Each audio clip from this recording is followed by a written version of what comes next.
Hello बच्चों, एक बार फिर से न्यू वीडियो में हम आपका स्वागत करते हैं। आज का topic catalyst and catalysis. Example finish करने के बाद इस टॉपिक पे आते हैं, कैटालिस्ट एंड कैटालाइसिस। आप लोगों ने पहले सुना हुआ है ये टॉपिक, कैटालिस्ट क्या होते हैं, बीच बीच में सुनते रहते हैं, समझते हैं आज। उससे पहले एक एग्जाम्पल देखते हैं जो डिकम्पोजिशन ऑफ पोटेशियम क्लोरेट। इस डिकम्पोजिशन में यदि हम देखेंगे ध्यान से तो पोटेशियम क्लोराइड एंड ऑक्सीजन में डिकम्पोज हो रहा है। ये जो डिकम्पोजिशन हो रहा है that is the generally we can say that is the thermal decomposition. क्योंकि कितने टेम्परेचर पे हो रहा है, 653 to 873 कैलोरी। यदि नॉर्मली हम डिकम्पोजिशन कराएं तो इसको इतना टेम्परेचर चाहिए, तब जाके पोटेशियम क्लोराइड एंड ऑक्सीजन में डिकम्पोज होगा। लेकिन बच्चों एक इंटरेस्टिंग चीज इसमें देखने की ये है, यदि हम इसमें MnO2 ऐड करते हैं, यदि बच्चों इसमें हम मैग्नीज डाइऑक्साइड ऐड करते हैं इस डिकम्पोजिशन में, जैसे डिकम्पोजिशन शुरू होगा बच्चों, इसमें आप मैग्नीज डाइऑक्साइड डाल दीजिए तो ये जो प्रोसेस होगा डिकम्पोजिशन 473 कैलोरी से लेकर के 633 कैलोरी पर हो जाएगा। मतलब पोटेशियम क्लोराइड का जो डिकम्पोजिशन है 473 to 633 कैलोरी आसानी से हो जाएगा इन the presence of manganese dioxide. जब पहले कितने टेम्परेचर पे हो रहा था बच्चों, ये 653 to 873 कैलोरी। इसका मतलब यहां हम देख रहे हैं कम टेम्परेचर पे इसका डिकम्पोजिशन हो रहा है। That means this manganese dioxide plays an important role in the decomposition of KClO3। तो ये जो प्रोसेस देखा गया, इसके बाद एक साइंटिस्ट थे बर्जीलियस, उन्होंने एक नया टर्म दिया और उस टर्म का नाम आया बच्चों कैटालिस्ट, जो कि किसी भी रिएक्शन की रेट को बढ़ा रहा है, जो कि किसी भी रिएक्शन की रेट को बढ़ा सकता है, लेकिन अपने खुद के केमिकल कंपोजिशन में, खुद के अपने मास में कोई चेंज नहीं आता। ऐसे सब्सटेंस को हम बोलते हैं बच्चों catalyst. That means catalyst is a substance that enhance the rate of reaction without changing its own mass and it's chemical composition. और ये टर्म सबसे पहले दिया था बच्चों, that was produced by the Berzelius. अब ये जो प्रोसेस हो रहा है, the process that occur in the presence of catalyst, the phenomena of the process is called catalysis. जितने भी रिएक्शन कैटालिस्ट के प्रेजेंस में होती हैं, जो भी रिएक्शन कैटालिस्ट के प्रेजेंस में होती है बच्चों, उन सारी रिएक्शंस को हम या उन प्रोसेसेस को हम कैटालाइसिस कहते हैं।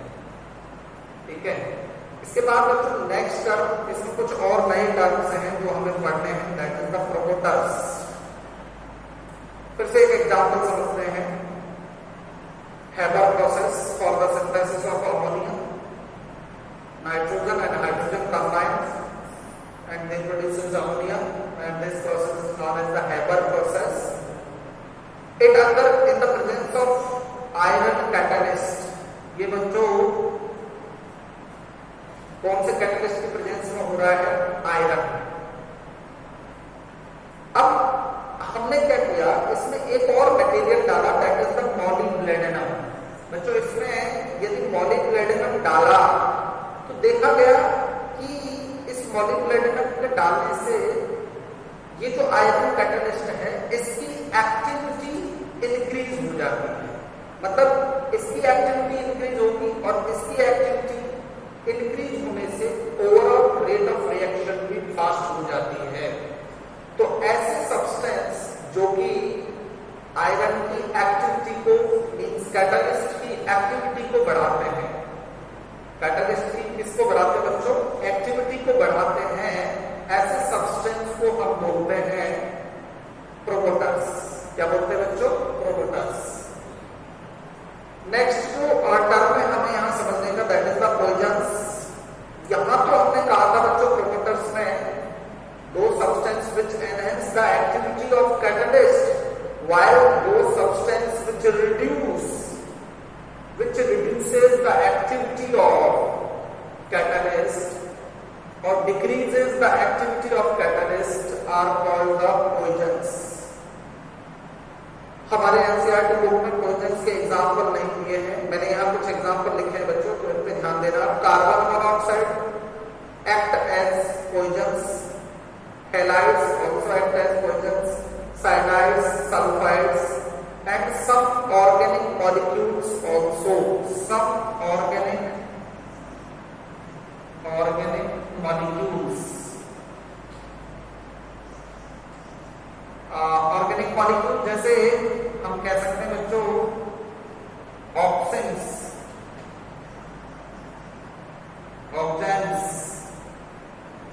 Nitro compounds, they also act as the poisons in so many chemical reactions। ये जो कंपाउंड्स हैं बहुत सारी केमिकल रिएक्शंस हैं जिनमें act as the poisons. Means उन केमिकल रिएक्शंस में ये जो सब्सटेंसेस हैं कैटलिस्ट की एक्टिविटी को रिड्यूस कर देते हैं। कैटलिस्ट की जो रिएक्टिविटी है उसको ये क्या कर देते हैं? Reduce. Therefore they are called the poisons.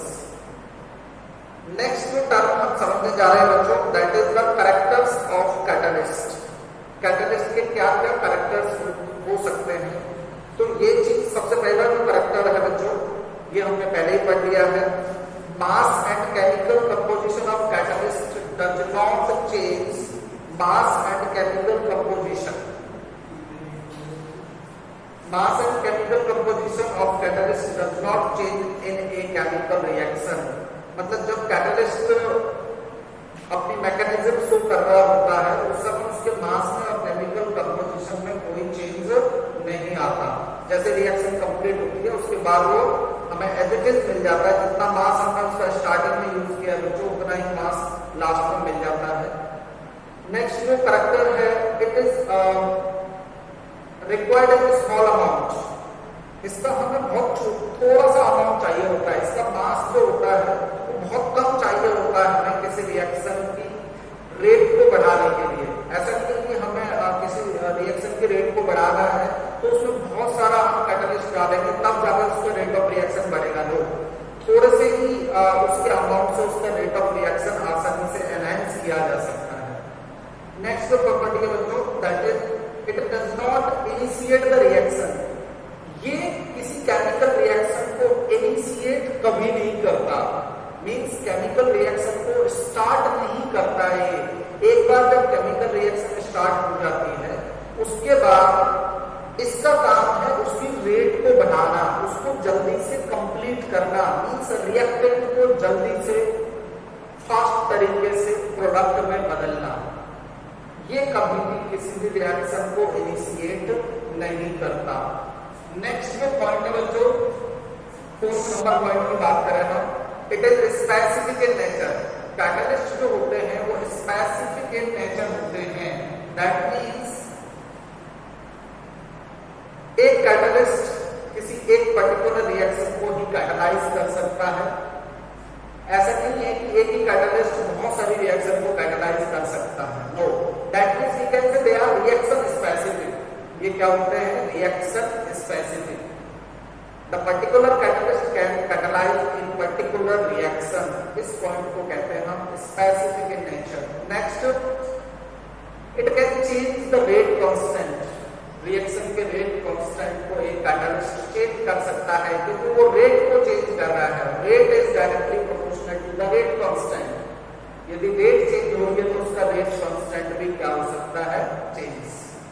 Next जो इंपॉर्टेंट टर्म है जो शायद इससे पहले आप लोगों ने नहीं सुना होगा बच्चों, it does not change delta H, delta S and delta G. it does not change delta H, delta S and delta G. उसका रीजन भी मैंने यहीं पे लिखा हुआ है बच्चों, why it does not change, because they are the state function. ये सबके सब क्या है?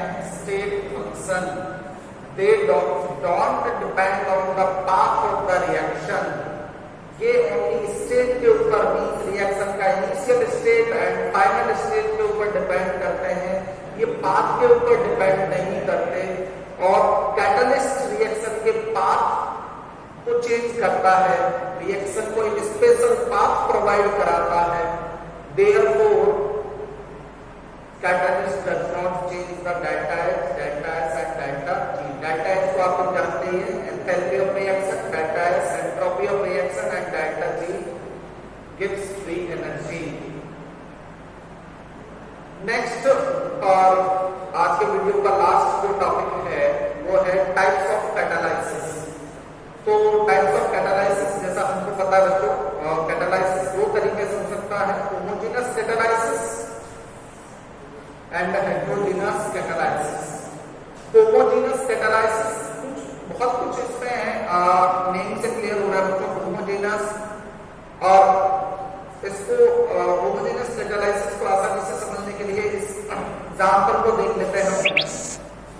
सल्फर डाइऑक्साइड का ऑक्सीडेशन हो रहा है बच्चों, सल्फर डाइऑक्साइड का क्या हो रहा है? ऑक्सीडेशन किसमें हो रहा है? सल्फर ट्राइऑक्साइड में।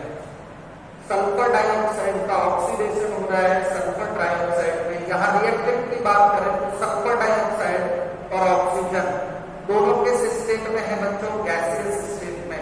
एंड प्रोडक्ट कौन से स्टेट में बच्चों? गैसियस स्टेट में।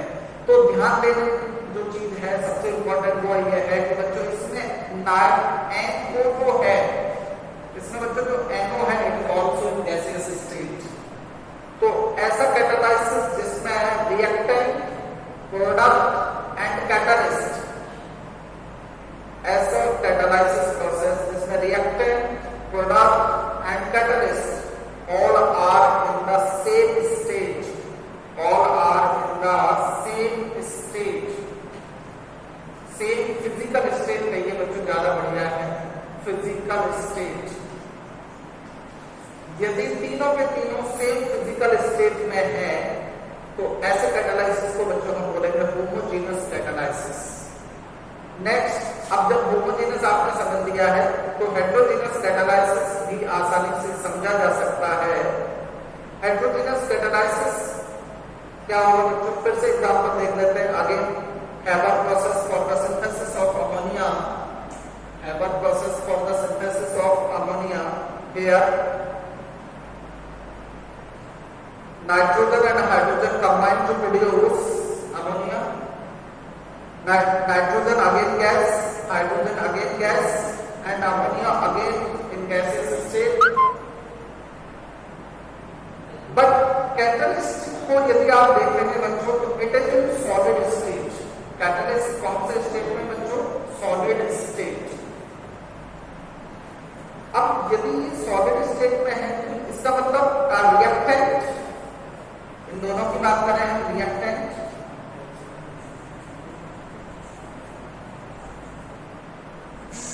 Reactants, product and catalyst same phase में नहीं है, that mean same physical state में नहीं है, इनका फिजिकल स्टेट अलग अलग है।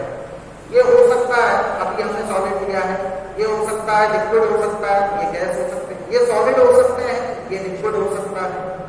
ठीक है बच्चों, तो इनका जो फिजिकल स्टेट अलग अलग आएगा तीनों चीजों का, तो ऐसे कैटालाइसिस को बोलेंगे हम हेटेरोजेनस कैटालाइसिस। ठीक है बच्चों, तो अभी जल्दी से हम देख लेते हैं catalysis homogeneous and heterogeneous. Homogeneous में reactant, product and catalyst all three are in the same physical state, while in heterogeneous catalysis reactant, product and catalyst are not in the same physical state.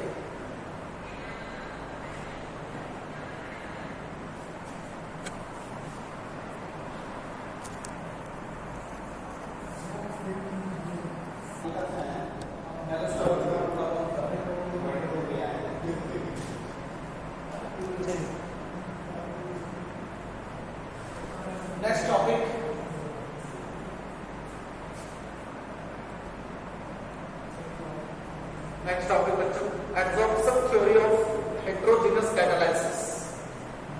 Catalysis की theory को समझते हैं हम, जिसमें बहुत important theory है absorption theory of catalysis, means heterogeneous catalysis. This theory explains the heterogeneous catalysis, the role of solid catalyst.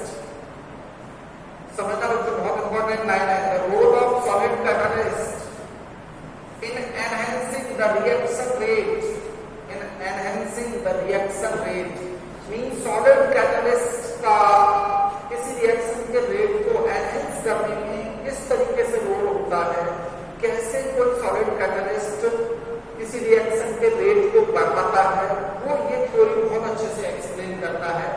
इस theory को समझते हैं बच्चों। चलो देखिए, सबसे पहले आपको ये स्ट्रक्चर दिख रहा है बच्चों, इसमें ये आपको जो बॉन्ड दिख रहे हैं बच्चों, देखिए आप, ये कैटालिस्ट है। पहले तो ये समझिए बच्चों, ये पूरा का पूरा क्या है, कैटालिस्ट। ये क्या है बच्चों, कैटालिस्ट। इस कैटालिस्ट में आपको ये जो चीजें दिख रही हैं, ये जो दिख रहा है, ये दिख रहा है, ये सब इसके बॉन्ड हैं।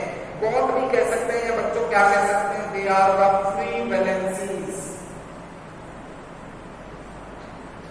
They are the free valencies बच्चों। ये सब के सब क्या है, फ्री वैलेंसीज हैं बच्चों। दैट मींस कैटालिस्ट के पास, एक सॉलिड कैटालिस्ट के पास पाउडर फॉर्म में, पाउडर फॉर्म की बात करें तो बहुत बेटर होगा बच्चों, पाउडर फॉर्म में बहुत सारी फ्री वैलेंसीज होती है बच्चों। अब दूसरा हमने यहाँ दिया है A+B, इसको जैसा आप यहाँ देख पा रहे हैं, रिएक्टिव मॉलिक्यूल। A+B क्या है बच्चों, रिएक्टिव मॉलिक्यूल। सबसे पहला जो स्टेप हो रहा है बच्चों, this is the first step. ये रिएक्टिव मॉलिक्यूल इस कैटालिस्ट की फ्री वैलेंसी से आकर के जुड़ जाते हैं। इस कैटालिस्ट के बाद जो फ्री वैलेंसी है वहां आकर के ये रिएक्टिव मॉलिक्यूल जुड़ जाते हैं बच्चों, इनसे अटैच हो जाते हैं। और ये इस तरीके का जो अटैचमेंट है, इसी को हम बच्चों क्या बोल रहे हैं, एब्जॉर्प्शन बोल रहे हैं बच्चों। क्या बोल रहे हैं, एब्जॉर्प्शन। तो सबसे पहले स्टेप में बच्चों क्या हो रहा है, एब्जॉर्प्शन हो रहा है। किसका एब्जॉर्प्शन हो रहा है, रिएक्टिव मॉलिक्यूल का। कहां पर एब्जॉर्प्शन हो रहा है बच्चों, at the surface of catalyst. कहां पर हो रहा है बच्चों, at the surface of catalyst. किसकी हेल्प से हो रहा है, with the help of these free valencies.